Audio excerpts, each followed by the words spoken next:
In this new segment of Advisor Revelations, the DPL team will discuss how to evaluate new solutions and address current challenges and the strategies that can help you grow your firm and AUM.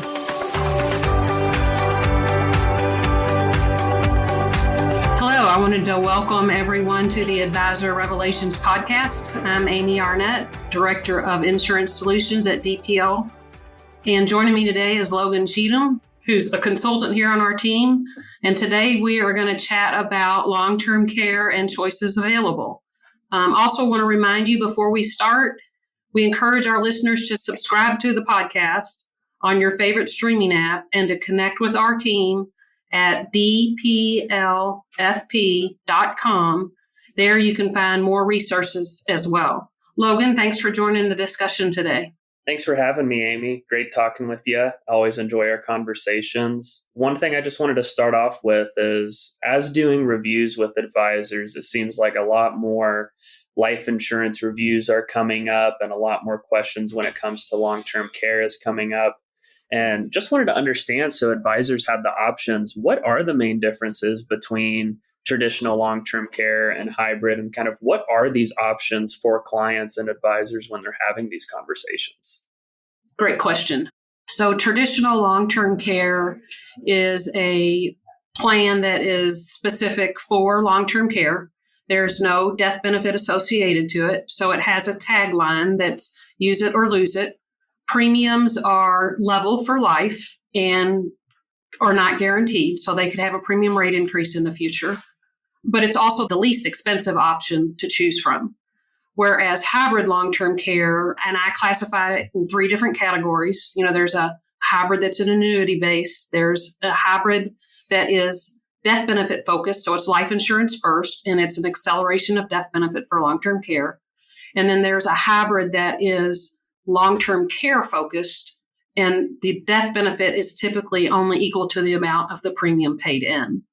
Of those options available right now, the most popular is that hybrid number 3 that I discussed, especially when we're looking at these policy reviews and looking to reallocate funds from that existing policy because maybe they don't need the life insurance anymore.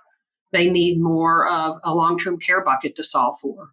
Yeah, that's really great. With having these conversations with advisors, since you and your team handle that relationship, is it updating the long-term care policies? Hey, is what I have currently in place really good? Maybe there's a better solution.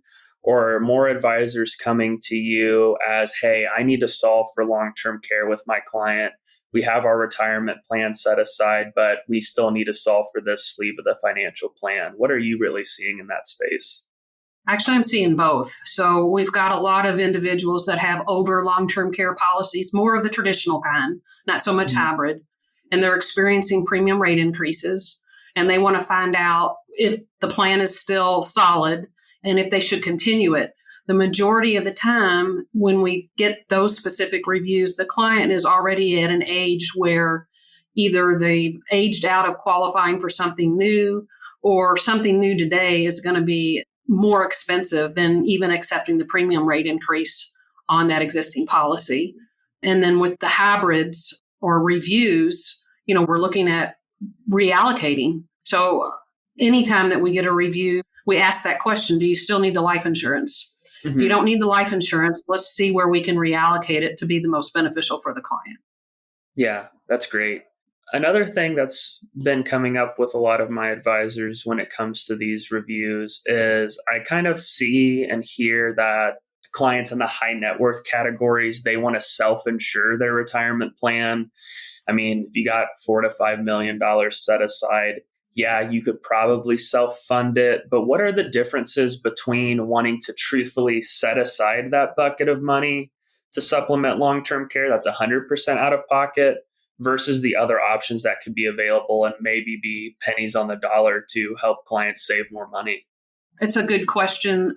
A lot of people that are high net worth do feel like, and the advisor will solve for that long-term care need in that financial plan and see that it can still support itself, even if there is a long-term care expense.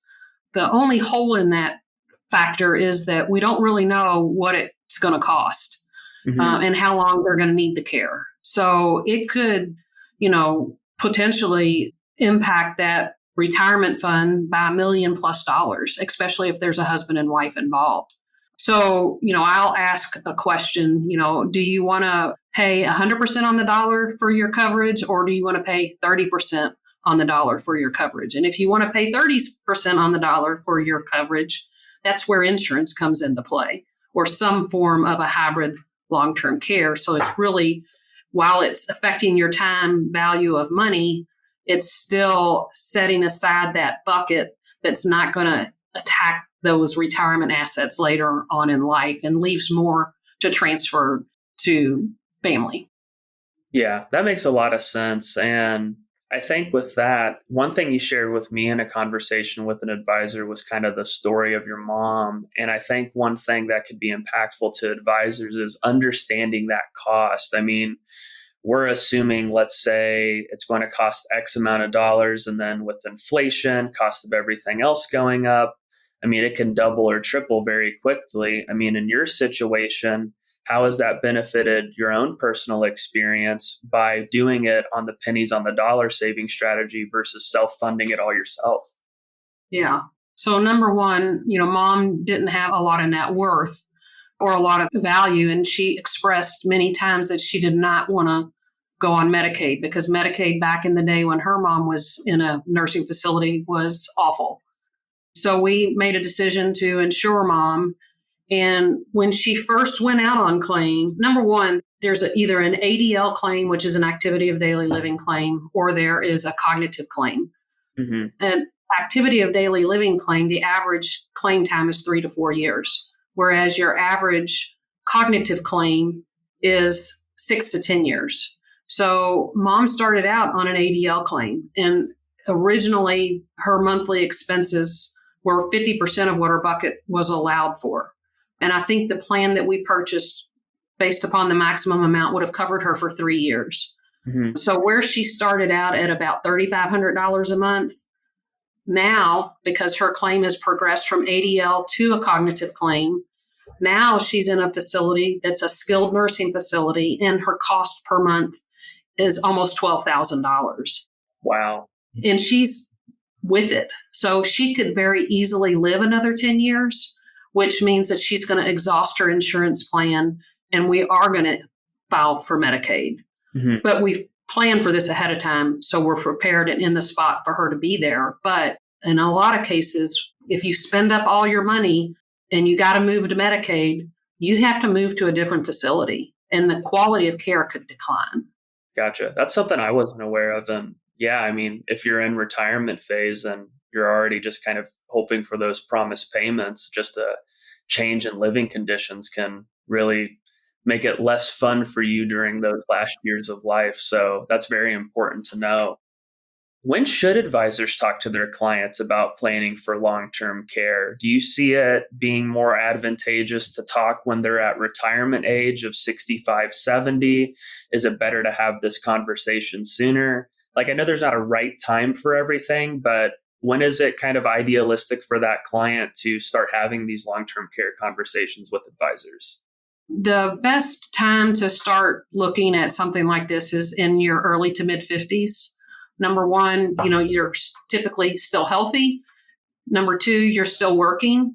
So it works really well when you use a hybrid type insurance plan, because it's a limit pay. And by the time they've retired, that insurance policy is paid up. They don't have to pay another dime on. So when they've started their retirement income, they don't have to budget for a premium to pay for long-term care. And then everything within that long-term care policy is guaranteed, and it's going to continue to grow and accumulate. Okay. So that's the ideal age, although we still have quite a few individuals that are in their early to mid 60s before they start giving it any consideration. And the risk you run is their health, and it's more expensive. Yeah, and that makes a lot of sense, especially if they're starting that conversation at the 60s, and if they're wanting to retire at 65 or 70, kind of playing that rope of how do I supplement this premium while I'm in retirement versus having that conversation in the 50s. hey, we can solve for this. Once you get to retirement, no more premiums are there, and we have everything and all of our bases covered. Exactly. When it comes to underwriting, I know that can be a pretty tricky process with people. So, what are the ways advisors can utilize long term care or supplemental long term care without having to go through as aggressive underwriting if they already can't meet some of those capabilities? Like, is there anything we can do for people that can't qualify for long term care? Like, what are our other options there? Yeah, absolutely. And that's when we look at an annuity.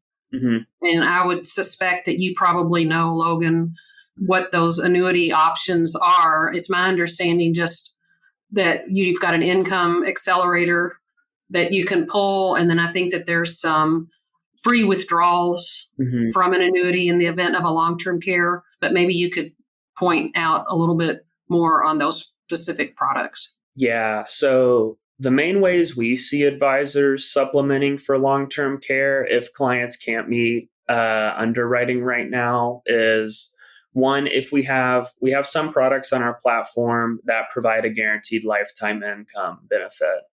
And built into that benefit, there is what's called a health activated multiplier. So, how this would work is, God forbid, the client can't meet 2 out of 6 activities of daily living. On the annuity side, just to clarify, it's mainly for physical capabilities, those ADLs. I don't believe there's anything on the cognitive side of the coin yet. So, just so advisors are aware of that, the mental cognitive claims aren't going to be assisted under this. But with that being said, clients are able to double their income potentially once they're in a long-term care need. So instead of that client getting $10,000 of annual income, they're able to double it for $20,000 in that given year. And typically how that works is the client has that ability to use it for a total of 5 years. And going back to what you said about the ADL claim, most people, once they have that claim, typically live 3 to 4 years. So 5 years will typically cover that for that person. The other way we see advisors utilizing long-term care needs on the annuity piece is just leaving off a portion of their money into an annuity product that has a healthcare multiplier, but is still more growth minded instead of being income minded. So one, these clients aren't losing out on growth of the market, but God forbid they can't meet 2 out of 6 activities of daily living. We have that income rider built into the policy. So if and when they're able to access that money to get 2x the income. And I think that strategy is really beneficial for people who want to self-fund their retirement because one, you're still putting assets aside to supplement for long-term care. You're still able to grow those dollars into the market aggressively or conservatively as you wish as a client and an advisor. But also with that income rider, the client's able to access funds that can supplement that long-term care without having to pull 100% of those dollars out from another policy or another bank account. So just making it a lot more flexible for them in that world. And I've been seeing a lot of advisors utilizing annuities with long-term care riders on it because what we've come across is a lot of people don't have long-term care. And I think that needs to be talked about more. It's very important. I mean, we're living longer, we're staying healthier longer. So as we keep getting older and living longer, these costs are just going to keep building and building. And a lot of the facilities can be very well run. But as you said with Medicare, Medicaid, depending on which route you go, you can have a really comfy bed to sit in, or it can be something like a hospital bed to sit in. And how does your client really want to live in that environment? Yeah. It takes a lot of planning. And, fortunately with my mom, because I have the insurance background and I'm aware of everything that's going on, we could head those difficulties off before it happens. But, there's a lot of individuals that don't know how the system works. And before they know it, they've exhausted all of their funds and, they're having to move to a different location. The other thing too is when you have a husband and wife and one of them's in a facility, you've got that other spouse that's still having to live their life. Yeah. So if you exhaust all those assets, well, that other individual You hate to see those commercials with the elderly opening up a can of tuna fish and sharing it with their cat. That could be very realistic in a situation like that as well.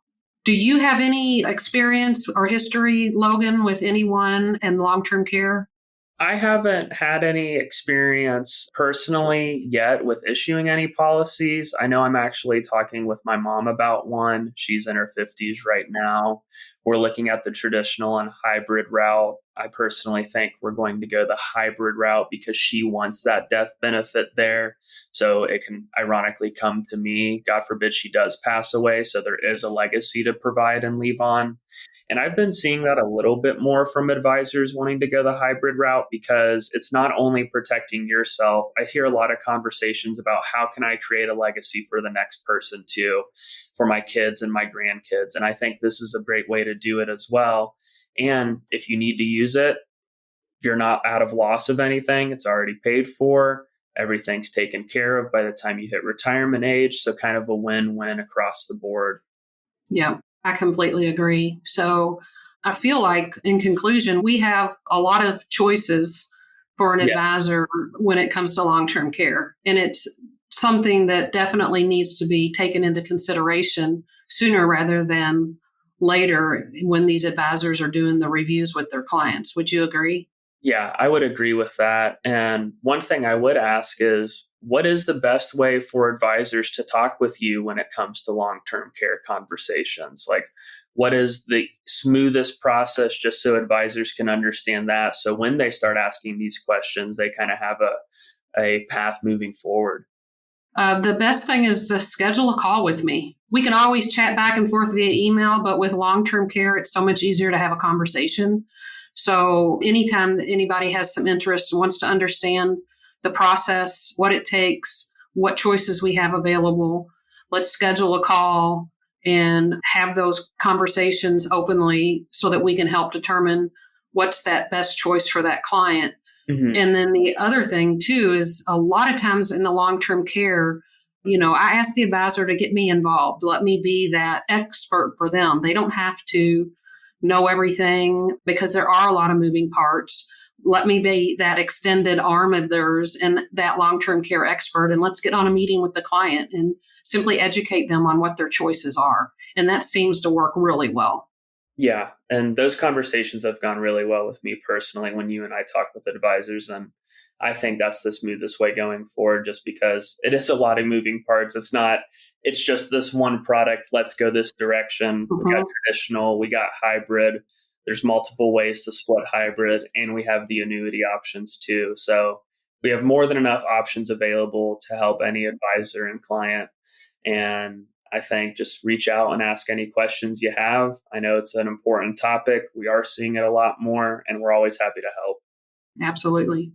But we like to thank all of our listeners again for dialing in, and want to make sure that you subscribe to our Advisors Revelation podcast and visit the website for more information. Thanks a lot, Logan, for joining me today. Thanks, Amy. Great talking with you like always. Thanks for listening. To hear more Advisor Revelations, go to dplfp.com and subscribe on your favorite podcast streaming app.